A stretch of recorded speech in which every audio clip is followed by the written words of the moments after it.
La synthèse organique consiste à produire de nouvelles molécules. Elle est très utilisée dans le domaine de la pharmacie et de la santé, notamment pour produire de nouveaux médicaments. Ici, vous avez le paracétamol, que vous connaissez sous les noms commerciaux de Doliprane, Dafalgan, Efferalgan. C'est un antalgique, c'est-à-dire un antidouleur, et un antipyrétique. Ça permet de lutter contre la fièvre. C'est un des médicaments les plus communs et prescrits au monde. Par exemple, il y a eu 260 millions de doses vendues en France. Et ce nombre représente les ventes annuelles. Dans ce chapitre 8, on va voir les différentes étapes d'une synthèse chimique et aussi le calcul du rendement de la synthèse. Alors une synthèse, c'est la fabrication d'une espèce chimique au laboratoire. Voici les différentes étapes d'une synthèse organique. Première étape, prélèvement des réactifs. Donc il s'agira de mesurer soit des masses, soit des volumes. Dans la deuxième étape, on va réaliser la transformation chimique et on verra un type de montage qui est fréquemment utilisé lors de ces transformations. Troisième étape, c'est l'isolement. Il va falloir séparer la molécule d'intérêt, le médicament par exemple, des autres molécules qui ont été produites ou des molécules qui n'ont pas réagi. Quatrième étape, ça va être l'analyse. Il va falloir vérifier que l'on a synthétisé la bonne molécule. Et une dernière étape où on va purifier le produit obtenu si c'est nécessaire. Première étape, le prélèvement des réactifs. Alors avant toute manipulation, il faut rechercher les pictogrammes de danger et les consignes de sécurité des réactifs pour adopter les mesures de sécurité adaptées. Ces informations figurent sur l'étiquette du flacon. Ici, vous avez l'exemple du formaldéhyde. On trouve les pictogrammes de danger. De haut en bas, le pictogramme très toxique, puis CMR, cancérigène, mutagène, reprotoxique, et le pictogramme corrosif. On trouve aussi sur l'étiquette des codes qui vont indiquer des phrases de risque, qui commencent par la lettre H, du mot anglais hazard, qui signifie risque. Ces codes vont préciser les dangers. H301, toxique en cas d'ingestion, H311, toxique par contact cutané, et ainsi de suite jusqu'à H351, susceptible de provoquer le cancer. On trouve aussi des conseils de prudence, P302, en cas de contact avec la peau, laver abondamment à l'eau et au savon. On va reprendre ces pictogrammes qu'il vous faut connaître. Il en existe 9. Le premier indique que l'espèce est corrosive.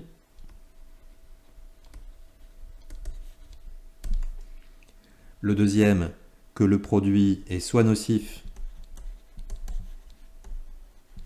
ou irritant. Et le troisième indique une forte toxicité.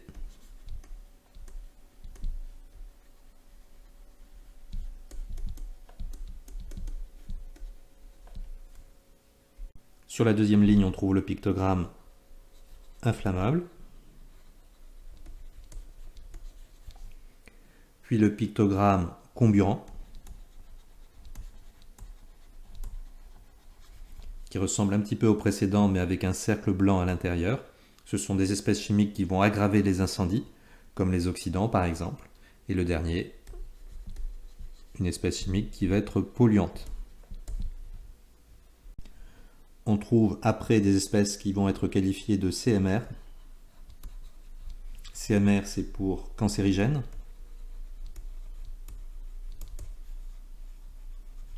Qui provoque des cancers. Mutagène.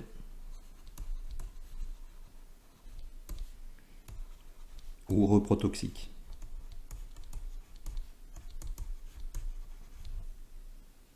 Reprotoxique, ça signifie que l'espèce chimique peut altérer la fertilité, voire même entraîner la stérilité. Après, on trouve le pictogramme des explosifs. Et enfin, le pictogramme qui indique qu'il s'agit d'un gaz sous pression.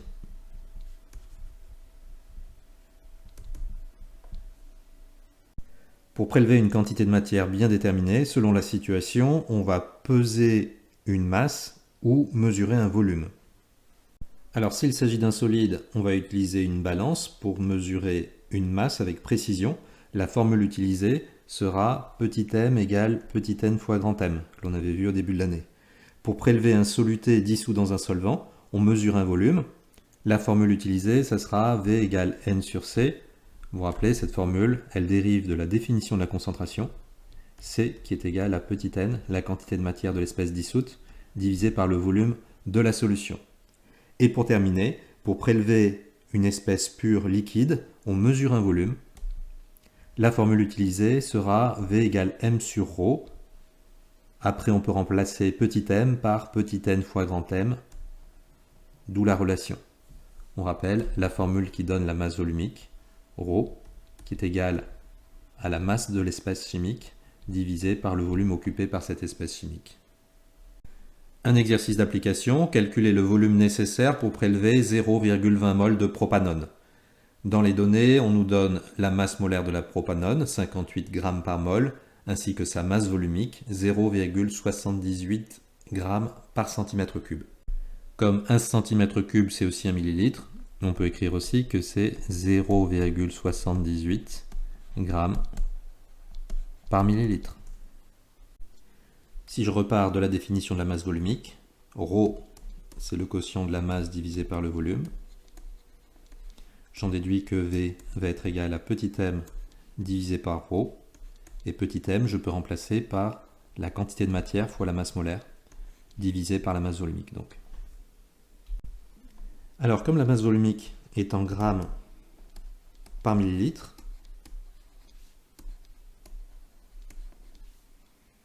le volume que je vais obtenir à la fin va être en millilitres.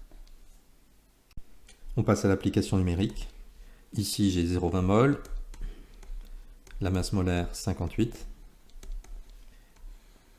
Je divise par la masse volumique, 0,78 g par millilitre, et j'obtiens un volume de 15 millilitres.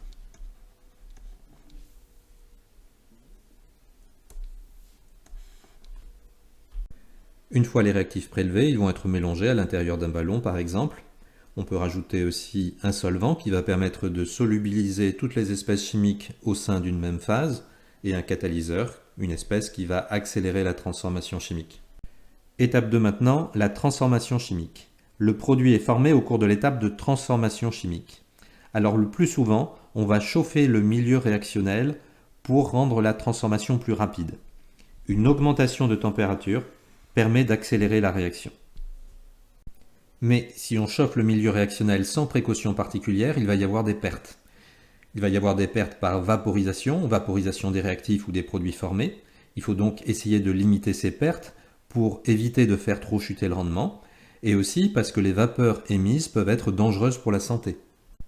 Pour cela, on utilise le montage ci-contre qu'on appelle un montage de chauffage à reflux. De bas en haut, on va trouver le support élévateur,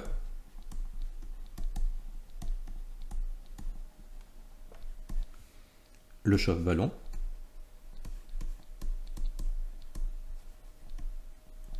le ballon qui contient le milieu réactionnel.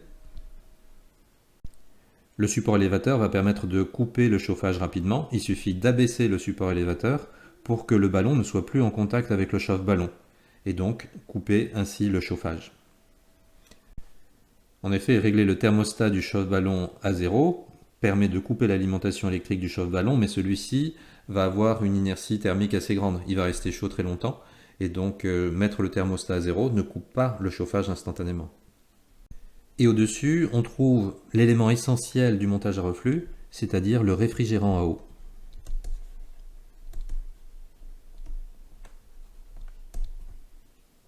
Alors, un réfrigérant à eau, c'est une pièce en verre qui est constituée d'une double enveloppe.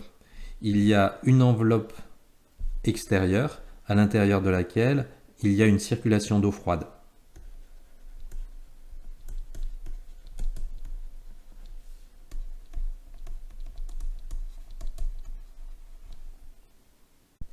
On fait toujours rentrer l'eau par le bas pour éviter que des bulles d'air se retrouvent piégées à l'intérieur de cette enveloppe. Le tuyau du haut du montage est relié à l'évier. Cette circulation d'eau froide va permettre de refroidir la paroi intérieure du réfrigérant. Ainsi, quand le mélange réactionnel arrive à ébullition, et même avant l'ébullition, des vapeurs se dégagent du milieu réactionnel. Et ces vapeurs donc vont monter à l'intérieur du réfrigérant. Elles vont venir se condenser sur les parois froides du réfrigérant et retomber par gravité à l'intérieur du ballon. On limite ainsi les pertes. Vous devez connaître le rôle, l'utilité du montage à reflux, savoir le légender, savoir le schématiser et savoir expliquer son fonctionnement. Le montage de chauffage à reflux permet de chauffer le milieu réactionnel tout en évitant les pertes de matière grâce au réfrigérant qui condense les vapeurs issues du mélange réactionnel. Une fois la transformation chimique terminée, il va falloir passer à l'étape 3 qui est l'isolement. À la fin de la transformation chimique, dans le ballon, qu'est-ce que l'on va trouver? On va trouver le produit d'intérêt, par exemple un médicament, mais aussi d'autres espèces qui ont été formées lors de la transformation chimique. En général, il n'y a pas qu'un seul produit. Et aussi des réactifs qui n'ont pas réagi. Et éventuellement, le solvant du milieu, le catalyseur qui a été utilisé. Donc l'isolement consiste à séparer le produit du milieu réactionnel. L'isolement conduit au produit brut. Alors, deux cas possibles. Si le produit brut est un solide, tout d'abord, le solide va être récupéré par filtration, et on fait une filtration sous vide. On va voir le montage dans un instant. Les cristaux obtenus dans l'entonnoir de Büchner sont ensuite lavés avec un solvant glacé, puis séchés à l'étuve pour éliminer les traces de solvant. L'étuve, c'est le four du chimiste, c'est un four qui est thermostaté et qui va permettre de sécher les cristaux par évaporation du solvant. Alors voici ce dispositif de filtration sous vide. On trouve tout d'abord l'entonnoir de Büchner. C'est un entonnoir avec une plaque perforée. On appelle ça la sole perforée. Il y a des trous qui sont très gros, c'est-à-dire que si on met le mélange à filtrer directement dans l'entonnoir de Büchner sans précaution particulière, tout va passer. Donc il faut rajouter un papier filtre. En dessous, on trouve une fiole à vide et un dispositif d'aspiration. C'est ça qui va rendre la filtration plus rapide, c'est-à-dire qu'on va créer une dépression en dessous et donc le mélange à filtrer va être aspiré. La fiole à vide est réalisée avec un verre très épais qui permet de résister à la dépression pour éviter l'implosion. On récupère le liquide en dessous, c'est ce qu'on appelle le filtrat, et bien sûr, les cristaux vont être recueillis dans le papier filtre. Maintenant, si le produit brut est un liquide, l'espèce chimique d'intérêt est extraite par extraction liquide-liquide avec une ampoule à décanter, comme vous l'avez vu en seconde. Le solvant extracteur doit avoir les propriétés suivantes. L'espèce d'intérêt doit y être très soluble, d'une part, et d'autre part, il ne doit pas être miscible avec le mélange réactionnel. Et puis, il faut qu'il soit sans danger, ne pas présenter de trop forte toxicité. Alors voici les 3 étapes d'une extraction liquide-liquide. Donc dans une ampoule à décanter, l'ampoule à décanter c'est ce dispositif en verre, ici sur le support. On a introduit donc dans cette ampoule à décanter le mélange réactionnel. Ici on va considérer que c'est une solution aqueuse, le solvant est de l'eau, avec l'espèce à extraire plus d'autres espèces chimiques. On va rajouter le solvant d'extraction à l'aide de cet Erlenmeyer qui est ici coloré en jaune. Ce solvant d'extraction, je vous rappelle, qu'est-ce qu'il a comme propriété? Il n'est pas miscible dans l'eau et aussi l'espèce d'intérêt, l'espèce à extraire, doit être très soluble dans le solvant S pour pouvoir passer dans ce solvant. Idéalement, seule l'espèce d'intérêt, le médicament que l'on vient de synthétiser par exemple, doit être très soluble dans le solvant S. Les autres espèces du mélange réactionnel, elles, doivent être davantage solubles dans l'eau. Deuxième étape, ça va être l'extraction. On va agiter pour favoriser le passage de l'espèce d'intérêt, le médicament, de la solution aqueuse vers le solvant d'extraction, le solvant S. Donc pour cela, on met le bouchon, et puis on va agiter au départ très doucement. Très doucement, pourquoi? Parce qu'il peut se former des vapeurs, et donc il va falloir dégazer régulièrement. Donc on oriente l'extrémité de l'ampoule à décanter, le bec de l'ampoule à décanter vers un endroit dégagé, en orientant ce bec légèrement vers le haut, et on ouvre le robinet pour éliminer les gaz qui se sont formés. Et au fur et à mesure que ce dégazage va pouvoir être réalisé, au fur et à mesure qu'il y aura moins de gaz qui sort de l'ampoule à décanter, on va pouvoir agiter de façon de plus en plus énergique. Alors l'agitation permet de faciliter le passage de l'espèce à extraire au solvant S, puisque en agitant, on va augmenter la surface de contact entre les deux solvants. Puis après, on replace l'ampoule à décanter sur son support, on ouvre le bouchon, et puis on va laisser les deux phases se séparer. C'est ce qu'on appelle la décantation. La phase qui nous intéresse ici, c'est la phase qui est colorée en jaune, qui contient le solvant d'extraction S, plus l'espèce que l'on a extraite de la phase aqueuse. Alors le plus souvent, les deux solvants sont incolores. Comment faire pour repérer la phase organique à ce moment-là? Il suffira de comparer les densités des deux solvants. Si la densité de la phase organique, qui je vous le rappelle est constituée du solvant d'extraction et de l'espèce extraite, est inférieure à celle de l'eau, la densité de l'eau, je vous rappelle, c'est 1, à ce moment-là, le solvant d'extraction va surnager. Par contre, si on utilise un solvant d'extraction qui a une densité plus forte que 1, à ce moment-là, la phase organique va se retrouver en dessous et c'est la phase aqueuse qui va être au-dessus.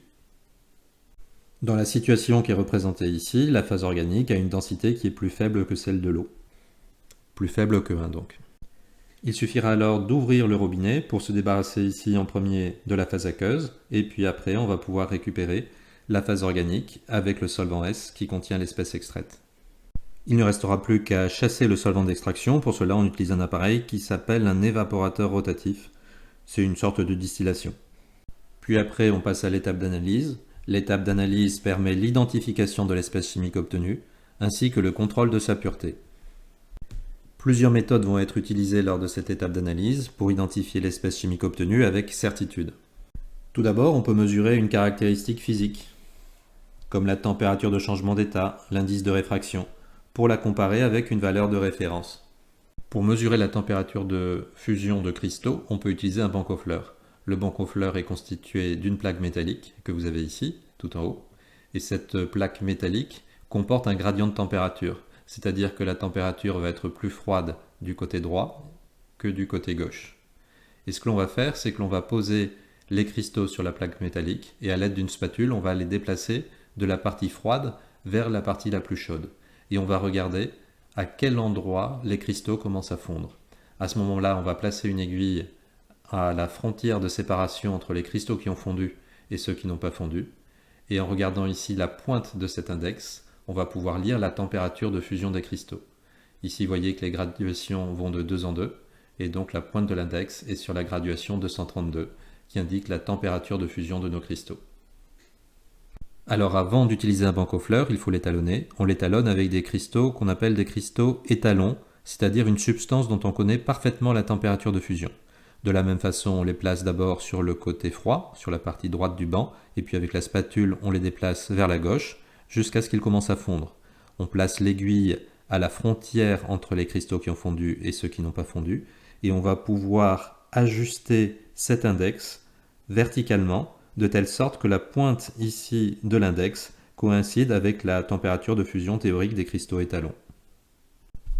On peut aussi effectuer une chromatographie sur couche mince, en déposant aussi sur la plaque CCM l'espèce chimique d'intérêt attendue, et les réactifs utilisés lors de la synthèse. La chromatographie, c'est une méthode physique de séparation et d'identification d'espèces chimiques présentes dans un mélange. Elle est basée sur les différences d'affinité des espèces chimiques étudiées pour deux phases, la phase fixe, qu'on appelle aussi la phase stationnaire, et la phase mobile, qu'on appelle l'éluant. Alors une plaque CCM, CCM ça signifie chromatographie sur couche mince. Alors ces plaques sont constituées d'une feuille d'aluminium, sur laquelle a été déposée une fine couche de silice. Donc sur cette plaque, on va tracer au crayon à papier une ligne de dépôt à 1 cm du bas de la plaque. Sur cette ligne de dépôt, on va repérer deux positions, une position A et une position B. On va prendre un petit peu des cristaux issus de la synthèse, on va les dissoudre dans un solvant et avec une pique apéritif, on va tremper cette pique dans la solution obtenue et déposer quelques microgouttes de cette solution sur le point A. On va faire la même chose avec la substance de référence. La substance de référence, c'est l'espèce chimique que l'on souhaite synthétiser, le médicament par exemple, que l'on va déposer donc sur le point B. On peut rajouter souvent d'autres dépôts qui vont correspondre aux réactifs utilisés lors de la synthèse, qui peuvent être retrouvés comme impuretés dans les cristaux synthétisés. La plaque CCM après est introduite dans une cuve qui contient un solvant qui s'appelle l'éluant. Alors le niveau d'éluant doit être en dessous de la ligne de dépôt. On met à peu près 1/2 cm de hauteur. L'éluant va monter sur la plaque par capillarité et en montant, cet éluant va entraîner les différentes espèces chimiques qui ont été déposées, mais avec des vitesses différentes en fonction de leur affinité, de leur solubilité dans l'éluant. Il va donc y avoir séparation des différentes espèces chimiques. Une fois que le front de l'éluant arrive à peu près à 1 cm du haut de la plaque, on sort la plaque de chromatographie de la cuve, on trace au crayon à papier ce front de l'éluant et on évapore le solvant avec un sèche-cheveux. Ici, la chromatographie des cristaux que l'on a déposés en A fait apparaître deux taches, donc ces cristaux ne sont pas purs, ils contiennent deux espèces chimiques différentes. Deux taches qui sont à la même hauteur correspondent à la même espèce chimique. Donc on a bien obtenu les cristaux que l'on souhaitait synthétiser, puisque B c'était la substance de référence, mais dans les cristaux que l'on a synthétisés, il y a une impureté qu'il va falloir éliminer lors d'une étape de purification. Si des espèces chimiques ne sont pas colorées, la plaque est ensuite révélée pour faire apparaître les taches. Il existe différentes méthodes, on peut pulvériser un réactif qui va réagir avec les espèces chimiques sur la plaque, ou alors si les espèces chimiques absorbent dans l'UV, on peut éclairer la plaque avec une lampe UV. Pour chaque tâche, on calcule souvent une grandeur qui s'appelle le rapport frontal. Alors le rapport frontal, c'est le quotient petit h sur grand H. Petit h, c'est la distance parcourue par l'espèce chimique, entre la ligne de dépôt jusqu'au point qui correspond au centre de la tâche, et grand H, c'est la distance parcourue par le front de l'éluant, donc c'est la distance entre la ligne de dépôt et le front de l'éluant. Si le rapport frontal d'une espèce est égal à 0, ça signifie que la tâche se situe sur la ligne de dépôt. Si le rapport frontal est égal à 1, ça signifie que la tâche se situe sur le front de l'éluant. Si le rapport frontal est égal à 0,5, ça signifie que la tâche se situe au milieu, entre la ligne de dépôt et le front de l'éluant. Quel est l'intérêt de calculer ce rapport frontal? Par exemple, si on ne dispose pas au laboratoire des cristaux de référence, on va pouvoir rechercher dans la bibliographie le rapport frontal théorique pour l'espèce chimique souhaitée. Et on pourra aussi utiliser des techniques spectroscopiques, telles que la spectroscopie infrarouge. Il en existe d'autres. Et dernière étape, la purification. Il est parfois nécessaire de purifier le produit obtenu s'il subsiste une impureté mise en évidence par l'analyse. Pour purifier un liquide, on peut réaliser un montage de distillation fractionnée. Alors une distillation fractionnée permet de séparer les constituants d'un mélange de liquides, miscibles entre eux, ayant des températures d'ébullition nettement différentes. Le liquide le plus volatile, celui qui a la température d'ébullition la plus basse, va être le distillat. Alors vous avez ici le montage de distillation fractionnée. Le mélange à séparer est introduit dans le ballon, il est porté à ébullition à l'aide du chauffe-ballon, et les vapeurs issues du mélange à séparer vont venir s'élever et se condenser dans la colonne de Vigreux, où elles vont se revaporiser, puis se condenser un peu plus haut, etc. etc. Et à chaque vaporisation, les vapeurs vont s'enrichir dans le composé le plus volatile, c'est-à-dire celui qui a la température d'ébullition la plus basse. Et donc au bout d'un certain nombre de cycles, les vapeurs vont être quasiment pures en le produit le plus volatile. En haut de cette colonne de distillation, qu'on appelle une colonne de Vigreux, se trouve un thermomètre. Ce thermomètre permet de mesurer la température d'ébullition du liquide qui est en train de passer, et donc d'en connaître la nature. Les vapeurs vont venir par la suite se condenser à l'intérieur de ce réfrigérant droit, et comme il est incliné, on va pouvoir recueillir le distillat à l'intérieur de l'Erlenmeyer. Alors un exercice, après la synthèse et l'isolement du méthanoate d'éthyle de formule HCO2C2H5, des analyses ont révélé la présence des espèces citées dans le tableau ci-dessous. Quelle espèce chimique va-t-on recueillir dans l'Erlenmeyer par distillation? Donc, comme on vient de le voir, l'espèce recueillie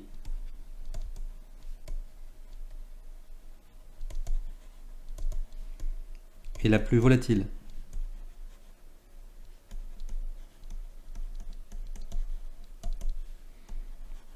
Celle qui a la température d'ébullition la plus basse.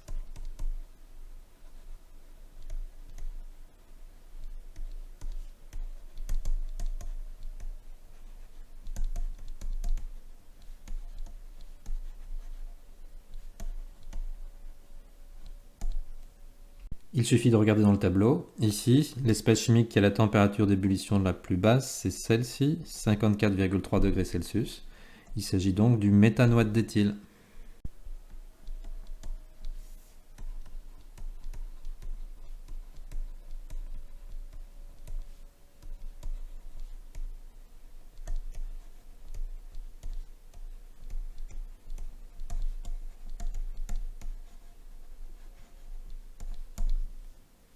Et pour terminer, le chimiste va calculer le rendement de la synthèse.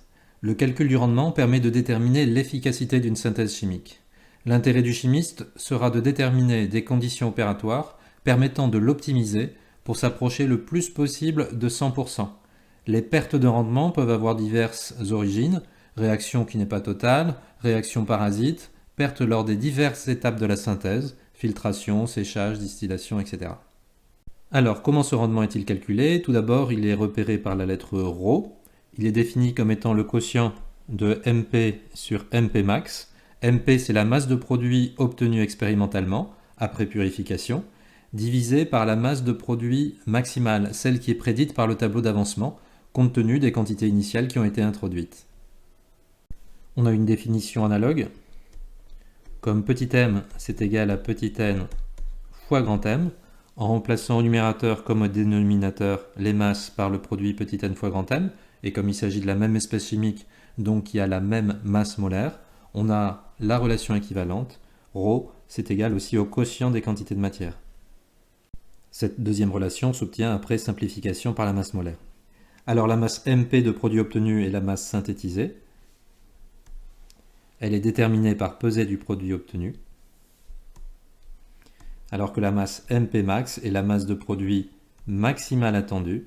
Elle se calcule à partir de l'avancement maximal. Donc il faut construire le tableau d'avancement.